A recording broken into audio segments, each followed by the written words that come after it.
Yes, I'm worried about how cold it is. Steve, what do you want to speak? Best Place to stand.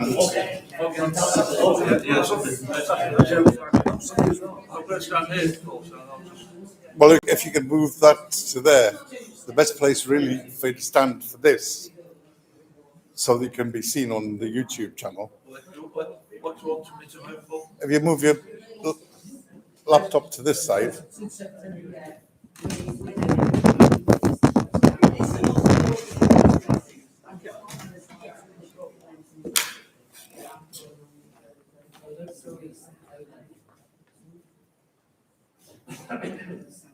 you want to film?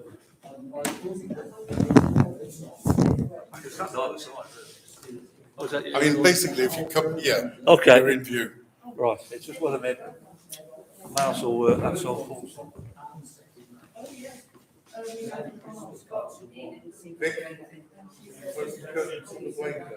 Say again? Curtains and the Oh, blanket. yes, yeah, good thinking.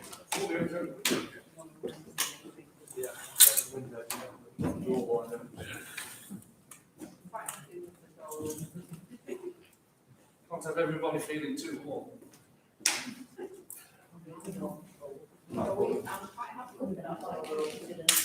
Oh, yes.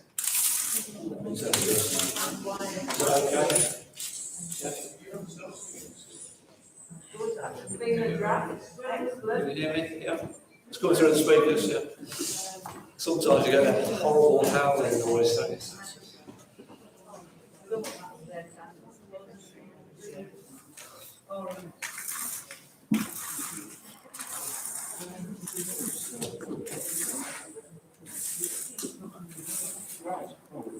If you're ready. Yeah, let's get going. It's okay. Is that okay for all the speakers? If it starts howling, you'll have to tell me. Right, good afternoon, everyone. Thank you very much for your attendance. Leslie and I were rather concerned as to how many people would attend today, given recent developments with you know what. But some of us aren't that easily put off, are we? No.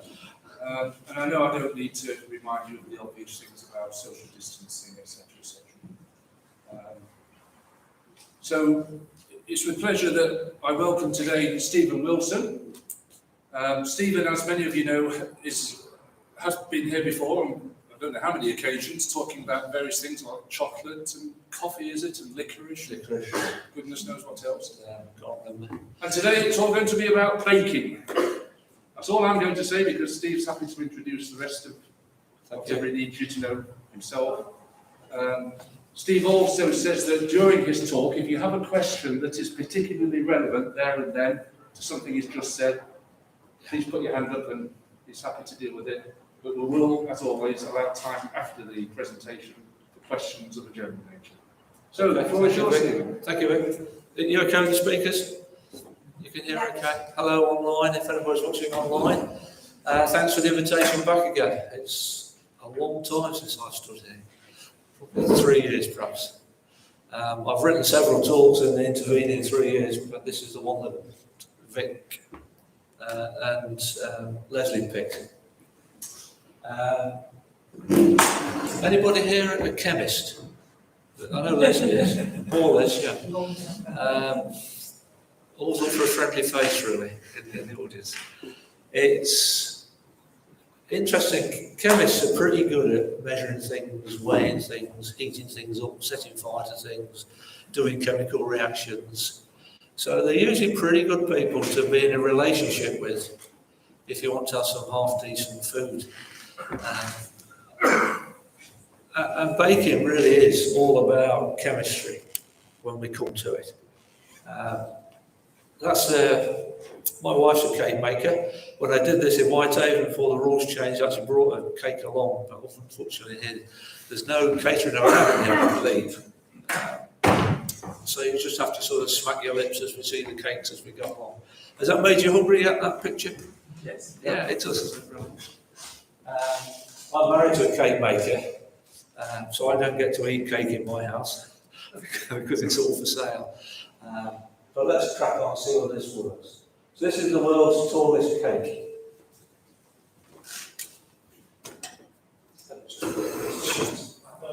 Is it at the corner of the computer? Yeah. Is that better? It's pretty tall though, isn't it? Guinness World Record 2008.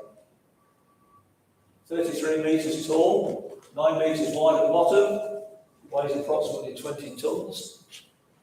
And these are some of the quantities that were made into it to make a cake. I can't for the life of me think why you want to make a cake that big. It's obviously not solid, because it would just collapse under its own weight. It's basically slabs of sponge on a metal frame in a shopping centre. They did it because it was a challenge to be done, really. But that's some cake, isn't it? So a question for the audience. Is there a difference between cooking and baking? Could be anywhere. Could be on the top or in the oven or whatever. Yeah. I'd say baking's involved. Your baking's could do that anywhere, you could do it on the beach, you do it anyway. Is there a difference? So what would the verdict be? Yes or no? Is there a difference between? Yeah, probably. Well, because the cooking is the practice of or skill of preparing food by combining, mixing and heating the ingredients. That's Oxford English Dictionary. Definition of baking is to cook food with dry heat, especially in an oven. So there is a big difference, isn't there? You're quite right, you can cook anywhere. You do need an oven to do baking properly. So let's go back to 1623. The sponge cake is thought to be one of the first non-yeasty cakes. It's written down in a recipe book by Gervais Markham in 1623. And I'll just step over here and read some of the words. This is for the ladies in the audience. Contemplants or the English housewife, as her skill in physics, surgery, extraction of oils, banqueting stuff, ordering of great feasts, preferring all sorts of wines, conceited secrets, distillation, perfumes, ordering of wool, hemp, flax, making cloth, dyeing, the knowledge of dayricks, office of malting, oats, their excellencies in the family, brewing, bacon, and all other things belonging to an household. So, ladies, could you tick all of those off? Yeah. Why not? It's quite an interesting job description now, really, isn't it? Yeah.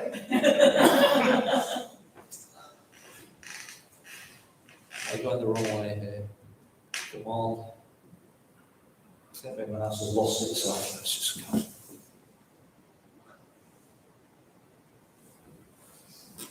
So in the book, page 120, to the top right, to make a fine cake.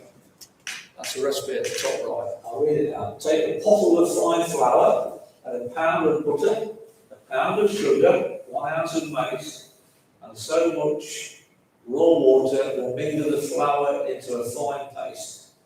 A good season of salt, knead it, roll out the cake, and bake it on papers. Does that sound like a cake? Anybody make a pound loaf cake? Sounds pretty much like a pound cake. Yeah. 1623, but it's flat. So it sounds like a biscuit rather than a cake. So Mrs. Beaton, very famous household management book. 516 columns, receipts and instructions. 1784, this was her recipe for a cake. Half a pound of loaf sugar, not quite, a quarter of a pint of water. Now, as a chemist, what would that make? Was it? Not quite, quarter of a pint. 1 lemon, eggs, lemon, flour, teaspoonful of carbonated soda. That recipe would make today, wouldn't it? Forget 1724, you could go home and make that on Saturday. Boil the sugar to form a syrup, pour to the eggs, which is previously well whisked. After the eggs and syrup are mixed, continue beating them. Grate a lemon rind, citric acid in lemon rind. Mix it with the carbonate of soda with the flour. So a bit of chemistry going on now.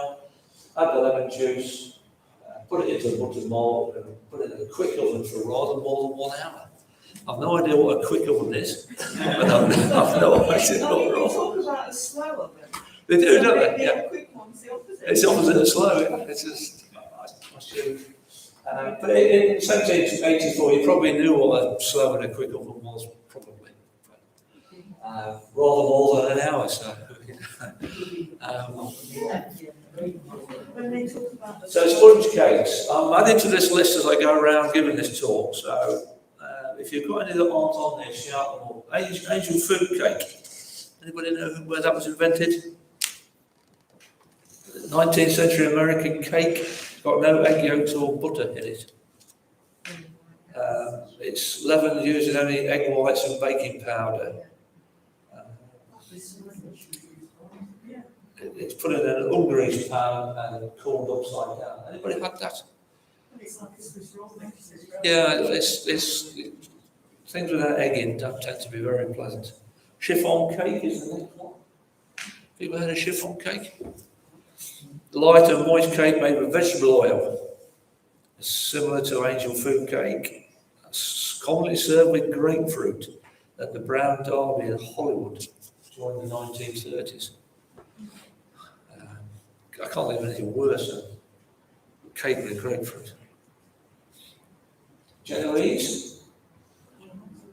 They evolved from Panda Spania. I'm reading my note, I can't remember all these. The addition of butter by French pastry cooks created a cake texture that more resembled a pound cake than traditional sponge cake. Techniques were developed to make the cake lighter, because it's quite a light cake, Genoese. And they used to beat the egg whites and the egg yolks separately, get more air into the mix. Jaconda cake, somebody told me this one. It's a relative of the Genoese. Thin sponge cake made with ground almonds. Could be used as a layer in a cake if you didn't want it all sponge. Next one. Plava and Madeira cake. Plava is a sponge cake in Jewish cuisine.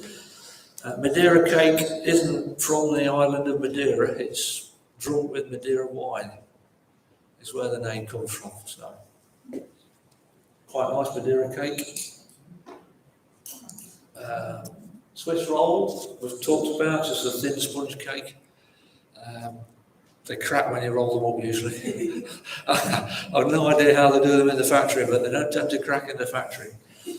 But they do it at home. Tea towel and all that, it doesn't work.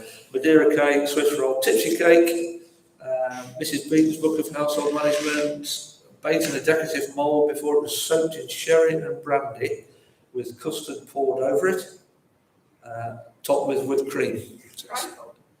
It sounds like a trifle, doesn't it? But, trifle? The next one. It's you're right. It uses a simple, thick cream flavoured with sugar. In 1747, Hannah Glass, who I do a different talk on the chemistry of curry, she did the first curry recipe in the UK. Add syllabub and currant jelly over the custard. Eliza Acton wrote in her recipe, trifle should be made to time-honoured standards and not debased into a horror of stale cake, mean jam, canned fruits, packet jelly and packet custard.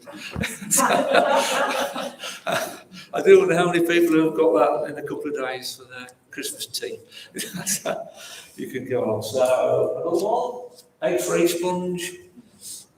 People are, it's a sponge cake that have egg in, which is not popular, but people do it. And the last one, survey question. Victoria sponge or sandwich? What do you prefer as a name? Victoria sponge or sandwich?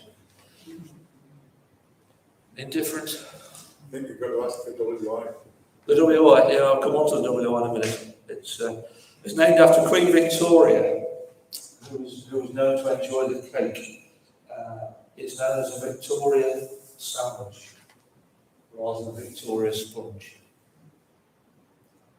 Right, here's a recipe, part one. I was fortunate to visit my family in Florida about a month ago. And we bought some cakes from the supermarket. And I thought I'll just jot down the ingredients in this cake. and I'll share it with you guys because I know it's coming. So, 2 cups of bleached flour, 2 cups of corn syrup, 1 cup of partially hydrogenated soybean cottonseed oil, 1 cup of sugar, 1 teaspoon of dextrose, water, half cup high fructose corn syrup, half cup of whey powder, 1 egg. Yeah, very sweet. Okay, that's part 1. Probably yellow. Part 2. 1 tablespoon of soy lecithin emulsifier, 1 tablespoon of cornstarch, pinch of salt, 1 teaspoon of sodium ammonium phosphate baking powder, 3 drops of white colouring, 1 teaspoon of citric acid, half a teaspoon of sorbic acid. Bake for 20 minutes until partially cooked, freeze until needed, then cook at high temperature for 10 minutes.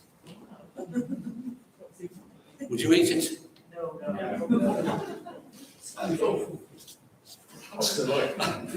Well, that was the recipe for a cupcake. It's incredible, isn't it, really, that in terms of some factory food is frightening, really. But you can perhaps understand the science of it is so that you will get the same product every time. Whereas if you make a cake at home, they're never quite the same. Because the flour's different, temperature's different, you might not have beat it as much as you do. But that was basically the recipe for a cupcake. I didn't bother writing down the fondant for the top. That was just a cake. It's fine, isn't it? So Victoria sandwich recipe, Paul, WI. 3 medium eggs, the weight of eggs in butter or soft marge, weight of eggs in caster sugar, weight of eggs in self-raising flour, raspberry jam to fill. I'm conscious this is whistling a little bit. Homemade and good quality, and that is the recipe for the WI Victoria sandwich. If you enter the competition and you put sugar on the top, you'll be disqualified. If you put stuff in the middle other than the jam, you will be disqualified. That's all that's allowed in a WI Victoria sandwich. Pretty simple, really, isn't it? But you can understand that if you get the ratios right, it's always going to be perfect in terms of a cake.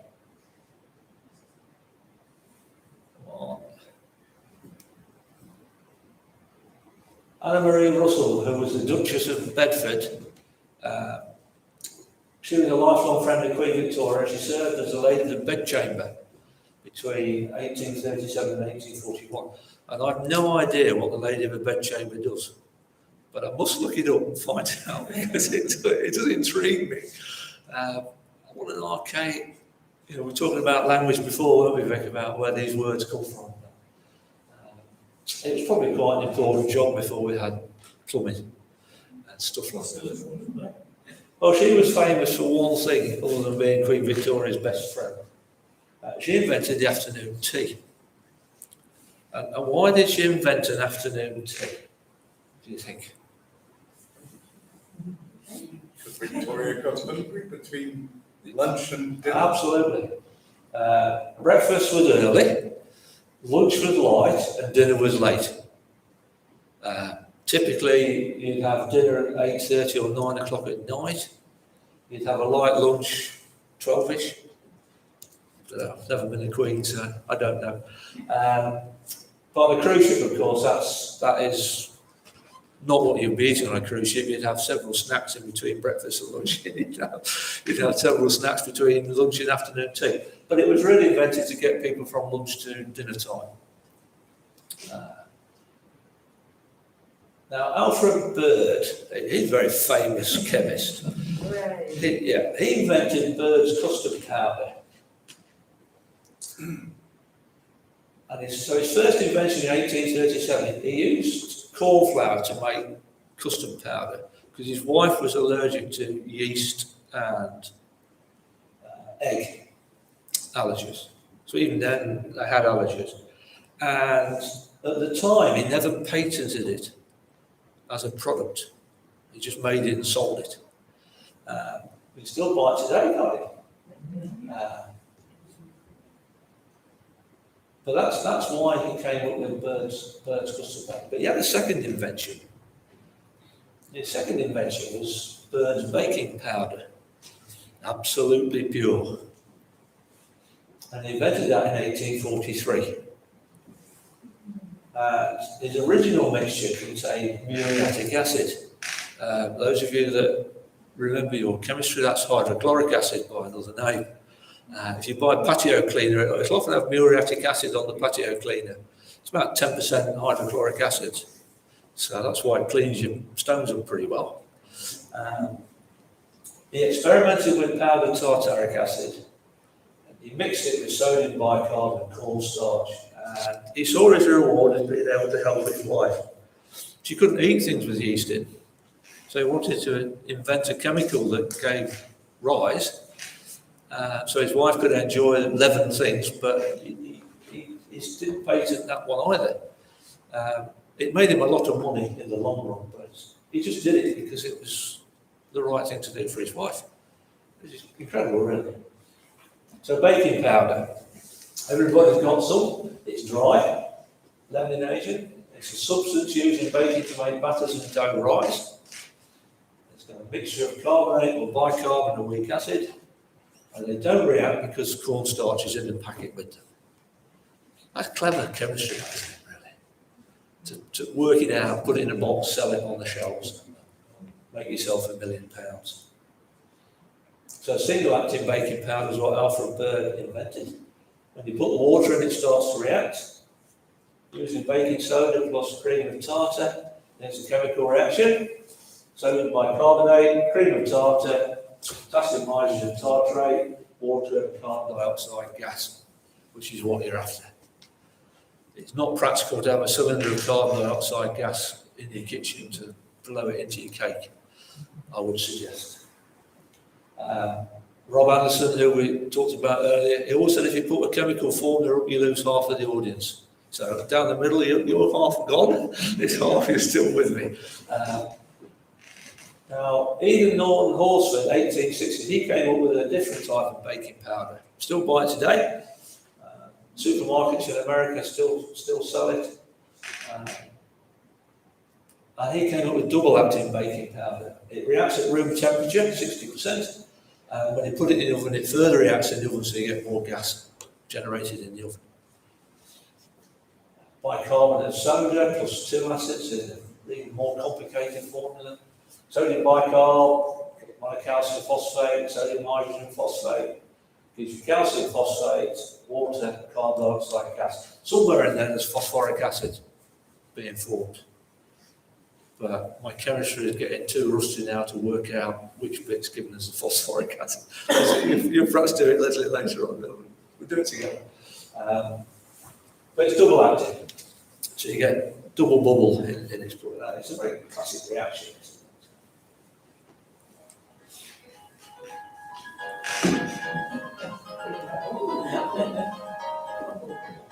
The food colour plays no part in the reaction, by the way. It just looks good. There's not much powder in there, is there really? And it's got 50 mils of acid. Those of you remember your school day, that's a Pyrex beaker.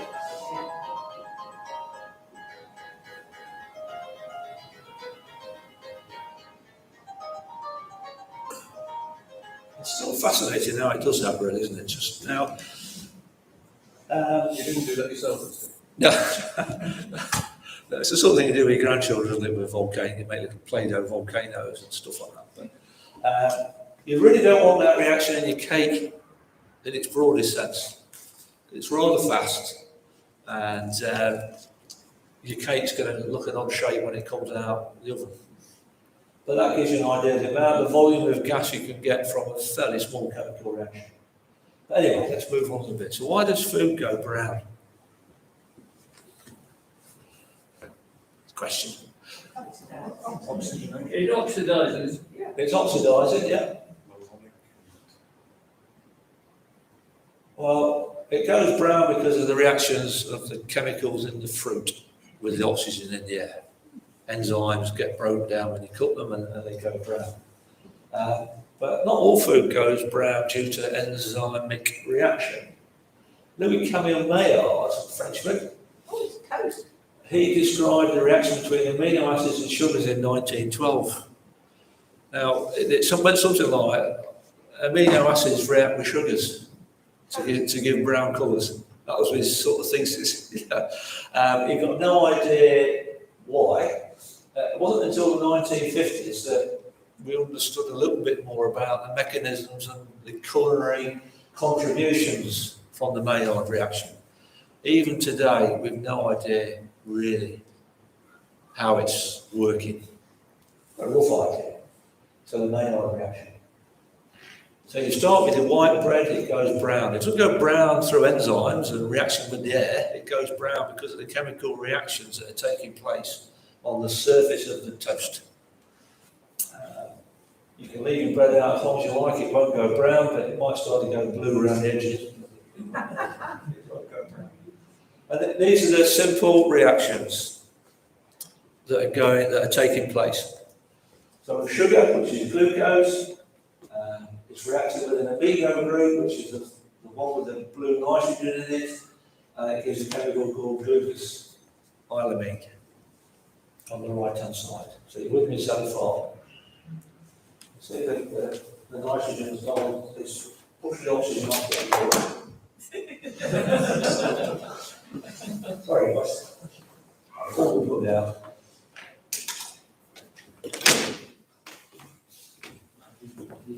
Let me come back on, Leslie.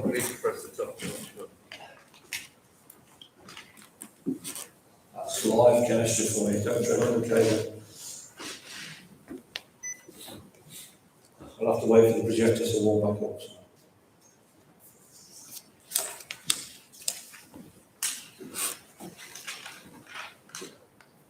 It's flashing red, Leslie. They're green.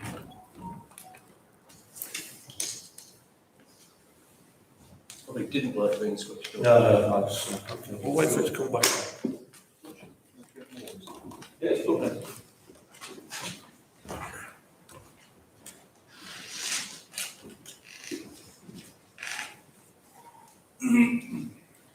I don't know if anybody's watching online, but I'm just waiting for the projector to warm back up. I may have broken it, of course, which is a bit of a disaster if I have. We'll have to huddle around the computer screen. No? No?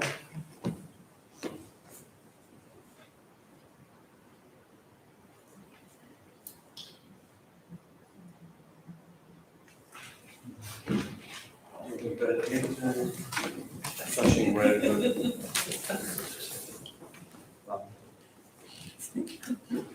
I'm making it.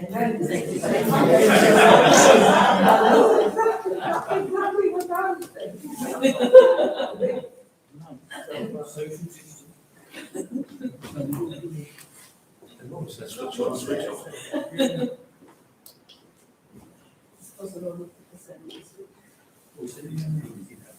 Yeah, it's got to cool down to a certain degree before it will. Sorry about that. That's got it's coming. Put it back to life. Time. Yeah, it's technology, never catch on. Sorry, Paul. Well done, thank you team. It's taken three PhDs and a couple of degrees in various switching. Right, thank you. Sorry about that. I'll go and tread over the wire. The amino groups come on the end of the carbon. It's got rid of the oxygen off the end of that chemical there. Just does that, it doesn't need to think about it. Stage 2, the glucosamine rearranges. The double bond has got right there. Sorry, scientists, because we don't mind writing things outlined. You could write down double bond, couldn't you? But we just put 2 sticks. It's easy. And then it turns into this amidori compound on the right hand side. The double bond has moved again. From there, it's got up to there. That's all the electrons whizzing about in that chemical. Does all that without thinking in the toaster. Mario Amadori discovered the chemical in his lifetime. I've got nothing named after me. So Stage 3, I spent my career doing nuclear stuff, so I quite think it's quite good to have a fission product in the Maillard reaction. So most of them are behind 30 feet of concrete. So under alkali conditions you get fission products and reductones. Under acidic conditions you get hydroxymethyl fluoroalkyls. But it's toast, isn't it? You know, it's just easy, it's toast. Don't think about that, do we, put the toast in? It's turning all that. So these are some of the reaction products that are cooked amongst you. Pyrazines give you cooked, roasted, toasted flavours. Pyrols, cereal-like, nutty. Alkyl, pyridines, bitter, burnt, astringent. All had to go with burnt toast.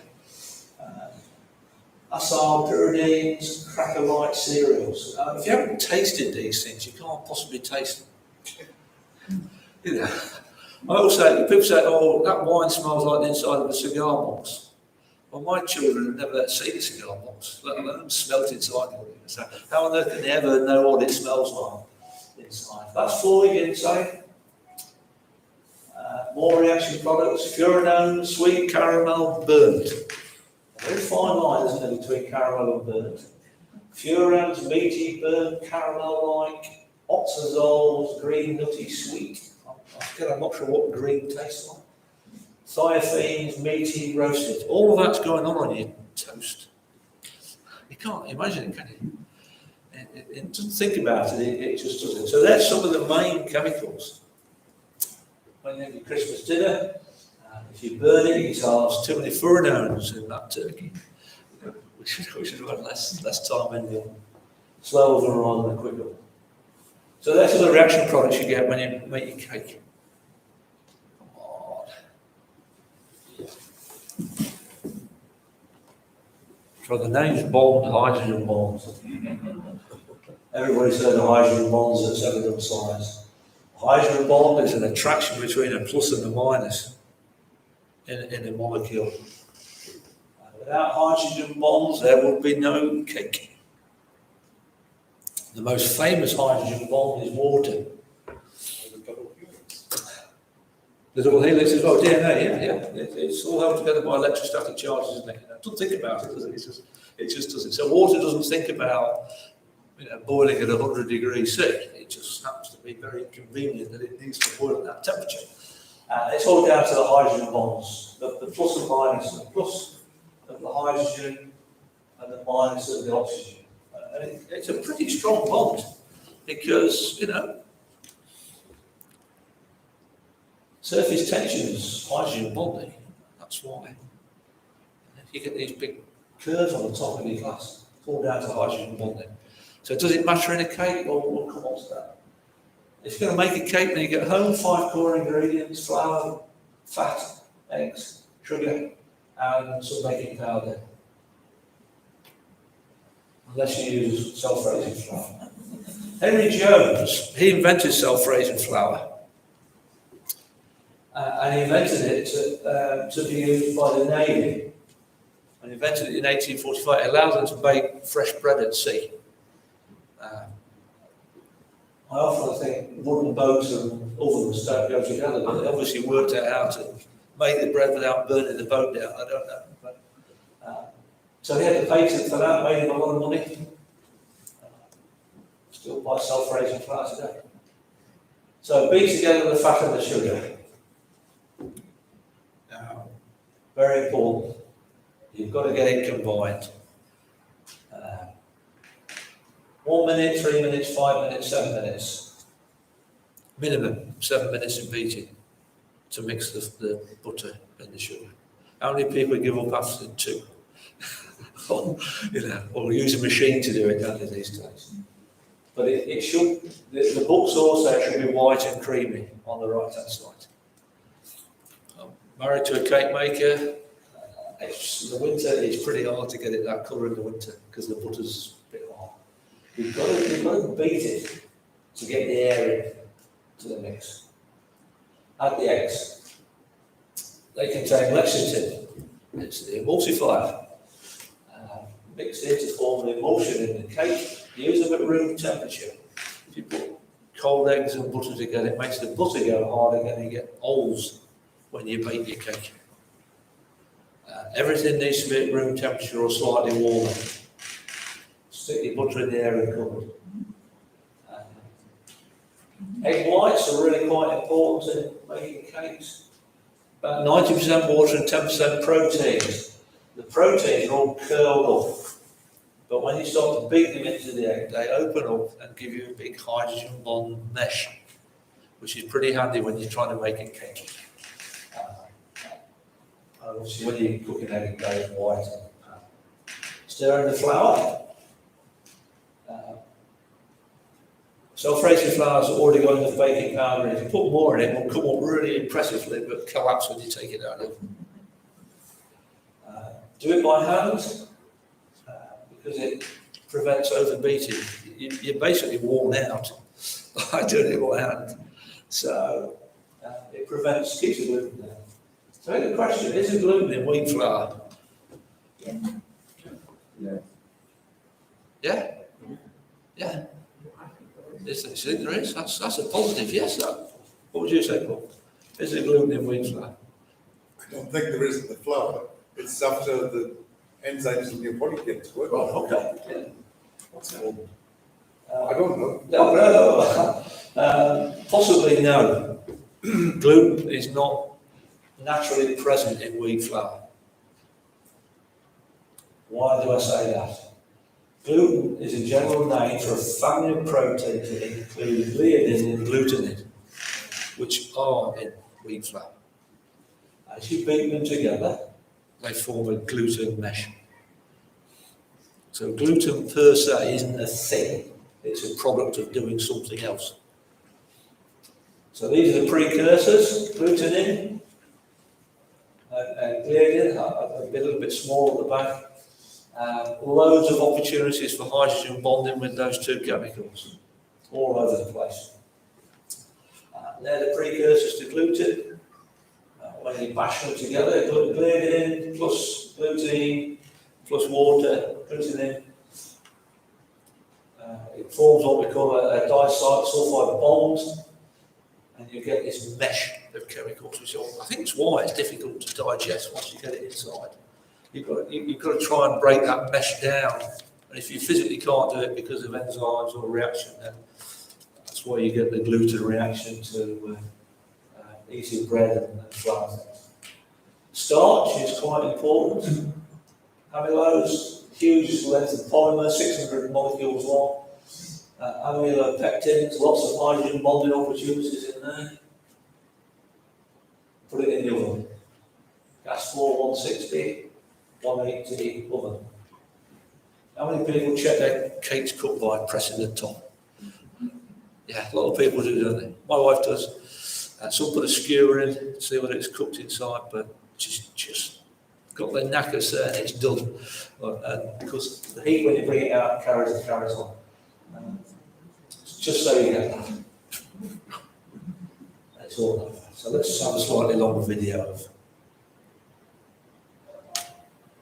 So what do you spot? Look at the music plays.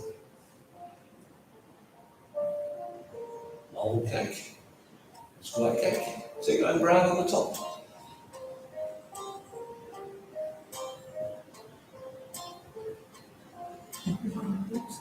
It's fascinating to watch it.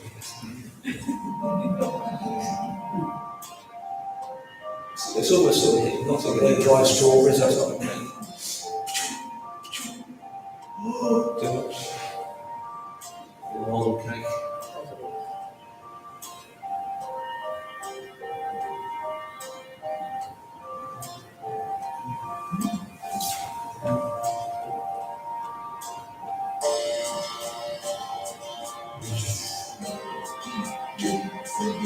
Potato crisps, they're not cake. So what was the one thing they all did? Nice. They all came up and they all went down a little bit, didn't they? They all sank down a little bit after they'd come up. Because the gas is escaping. You know, the carbon dioxide is coming out of the cake as you're baking it. So why don't they all come out flat? What's happening in the oven? Well, the batter turns into a foam due to hydrogen bonding. It's a framework with gas-filled voids in it. It's a battle between the ingredients and who's going to win. You need to bake them to tenderise everything in the oven. Cakes can be tough and chewy, you can't just put them in your mouth, you know they're not very nice. Then you've got the Maillard reaction at the end, which makes things go brown. The top of the cake goes brown. Unless you put white food colouring in, then it might be white when it comes down. So there's a hole. The holes are all gas voids, so good. Now the gas can't escape due to the gluten. It's desperately holding the gas in, but as soon as it gets out, it sinks back down again. Starch and egg trap the escape one of these from the batter. And that's what the cake should look like when you cut into it. Those holes are meant to be there, they're not failures. It's, the bigger the hole, my wife would say, the more slimming the cake is. I'm not sure that's quite true, just have a bigger piece then.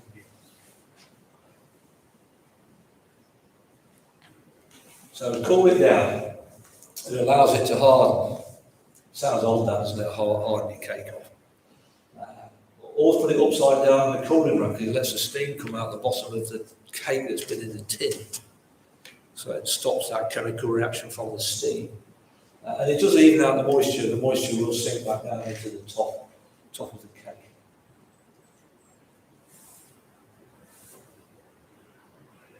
Make the filling. Everybody makes their own jam, don't they?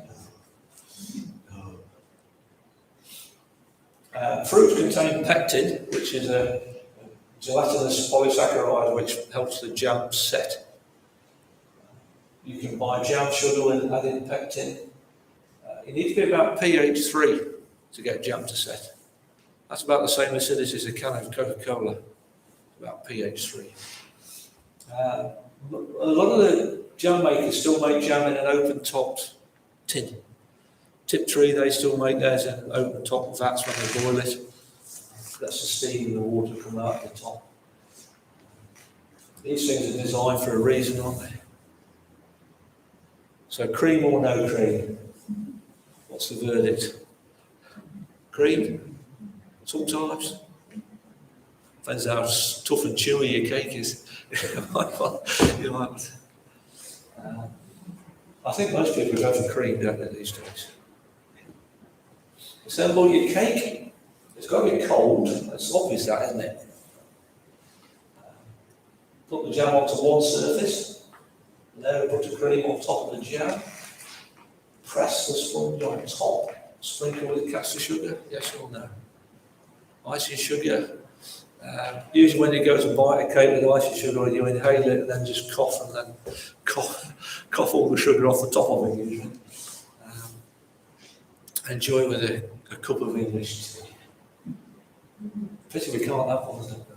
So I've got one more slide to go. We started with the tallest cake. The most expensive cake in the world. It's 6'1". It's designed to look like a fashion catwalk. Hence the lady with the clothes and the people sitting at the side. I will do a little bit of an auction. So what's your starting price for that cake? Dollars, I'll take dollars. £1,000. Any advance on £1,000? Look closely at the picture. Look closer at the picture. We've got an offer of £1,000. I'm not taking that offer. Let's try 50,000. 50,000? You notice it? Oh. I would recommend biting into it because it was made for an Arab sheikh. So do we want to go up from £50,000? $500,000? Tell you what, you guys in Cockermouth, one thing's cheap. $75 million for the most expensive cake in the world. Six feet long. Sorry? Did anybody eat it? Yeah. It was an Arab guy for his daughter's birthday. How big was it? 6 feet long. I went to count out, I mean, these are diamonds there. All the way along. Precious stones, $75 million for a cake. My wife charges about £40. So I said, you need to up the ante in terms of your prices. So that's me done. That's how the baking is a chemistry thing, isn't it? Hopefully it's giving you some thought on what goes on when you're making a cake. It's not just as simple as whacking all the ingredients together and mixing. Yes, please, your question. I have to follow a gluten-free diet, because I've got celiac disease, so the glutenin and gliadins, if I use flour, I would call it rubbish flour, Right. because it doesn't have that gluten, so. It's not very elastic, is it? You know, so. It's not, it has no elasticity whatsoever. You can put example Yeah. going. They wash those two enzymes, the two chemicals out before they sell it as flour. So it's washed out by Yeah. mechanically washing Yeah, the chemicals out. So can you explain to me how I can improve sort of? No, I can't. Oh, well, fair enough. It's just without the chemicals, you just can't get that elasticity. You know? It's just it's like an egg-free cake. You can make a cake without breaking eggs, but it's not the same texture as a cake that's got eggs in it. It needs that elasticity to bind the gas in so that it controls the gas as it's rising up. And I do feel quite frustrated at times with gluten-free things. They're you have my sympathy. They're pretty horrible. But that's it, isn't it? If you can't eat it, you can't eat it. But those chemicals are washed out before they sell their gluten-free flour. So you're fighting a losing battle. Now, one of the demonstrations that we do at an open day is we give people gluten-free flour and ordinary flour and get them to start mixing a bread dough. Well, of course, after 5 or 10 minutes with the gluten-free flour, it's still tiddling away, whereas the other ones started to go really quite elastic as you start to whir the bread. But it is, you do have my sympathy. So. No, there's nothing you can do. I didn't think you would be, well, I was hoping you might be able to suggest some sort of additive, a bit like the baking powder done, you know. Yeah, no, if you put baking powder in it, it will come up, but it's the gluten gives the cake that elasticity to capture the gas as it's coming up. So. But you make cakes, gluten-free cakes. Have a go. I have a go, and certain of them work and certain of them don't, but it's a sort of continual process. I cracked cheese scone recipes, which I've given to unsuspecting people, and they've been fine with them. Yeah. But other things, it's sometimes I make them and I just say, big. Yeah, I must admit, my wife, she has the odd request for like a vegan cake, which is that's a real challenge to get that to look anything like a cake. But if that's what you're used to eating, then that's what you're used to eating. Yeah, it's different texture. It's not easy. Please, another question here, please. For a number of years, I've been making blackberry and apple jam in August or September. And this year there was a very good crop of blackberries. And I went through the normal procedure. And the apples that I bought were golden delicious. Oh, that's... And Did it it work? failed to set. Yeah. I cooked it twice and it still didn't set. So I came to the conclusion that golden delicious apples don't have any pectin. Well, they probably don't have enough of the right, you know. Yeah. So of course, the manufacturers have bought things and tested the pectin before they make the jam. But yeah, What did you normally use? Brambles? Sorry? Oh, you should use Brambles, yeah. But I mean, I was trying to get a cheaper option with these apples.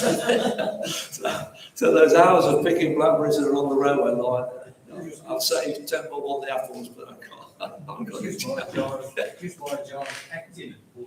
Yeah, I mean, the pectin jam you can buy with it in, but you do need to work, you know, we've did some blackcurrant jam with the same issue, that it didn't seem to want to set. Blackcurrant jam. Yeah, it didn't seem to want to set. Yeah. It's like concrete when That's what that, Can you buy pectin separately? yeah. You go to Amazon or something on Amazon. Since I was jam sugar. Jam sugar, it's more expensive, a couple of pounds a bag jam sugar, but it does work and it's got added pectin in it. That's strange because in Germany, jam sugar is only slightly more expensive than regular Yeah. sugar. But yeah, now they said blackcurrant should be easy because it's a very low pH before you start blackcurrants, but it was reluctant to go. It has set since I put it in the garage. I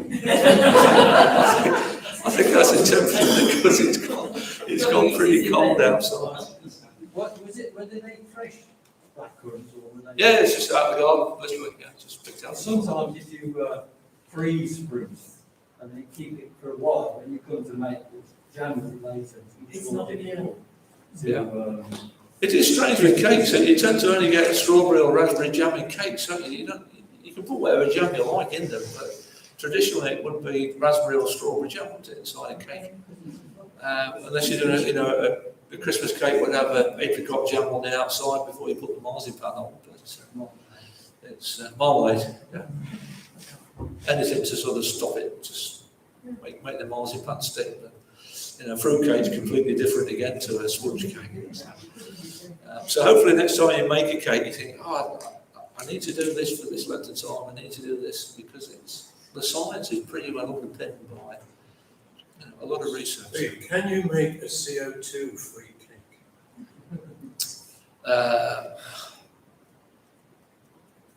Can you Different gas. You could put a different gas in. The CO2 doesn't take any part in the final cake texture. So I'm thinking about what goes up there. You could certainly use nitrogen. But again, We dinosaurs, we all make too many cakes, and that's what. you never have too many cakes. You never have too many We're having cakes. too much CO2. Yeah, I mean, the CO2 is, to generate the CO2, the chemical reaction is pretty simple. To get a different type of gas in is a bit harder to do. If it was that easy, they would have come up with something by now. It's a bit like a sparkling drink, fizzy drink. They use carbon dioxide rather than nitrogen because it's more soluble. You can jam more carbon dioxide into your bottle of Coke than you can nitrogen. So 80% of this room is nitrogen. You can compress it fairly easily, but it's not as soluble. So yeah, carbon dioxide is if there's a clever reaction to. I'm sure somebody might have tried an azide salt or something. There's 3 nitrogen atoms in it. They do tend to be explosive though when you heat them up. So you don't really want to be scraping it off the top of your oven if you've blown your cake up. Most cake failures are it's too low rather than it's too high. It's not light enough. It's too dense usually. Yeah. But yeah, it's you just sort of throw these things together, don't you? And a cake comes out good, doesn't it? You saw the factory cake recipe. You imagine trying to do that at home. It's just terrifying, really, because they're about throughput and quality control, and it's got to be the same every time that they press the wheel. So, great joy of baking is a chemistry thing is just experiment, isn't it? Just see what happens. Okay, everybody got Christmas plans sorted? You're going to go home and make a Christmas cake? It's too late to make a Christmas cake. You can make a sponge. But hopefully you've enjoyed my last talk of your season. Thanks for inviting me back. I'm sure you'll be inviting me next year. I've done a talk at Whitehead Youth Ray this year on the chemistry advent calendar. Chemistry of a Brussels sprout and stuff like that. I've got it penciled in for next Christmas. Yeah, we'll come back next year.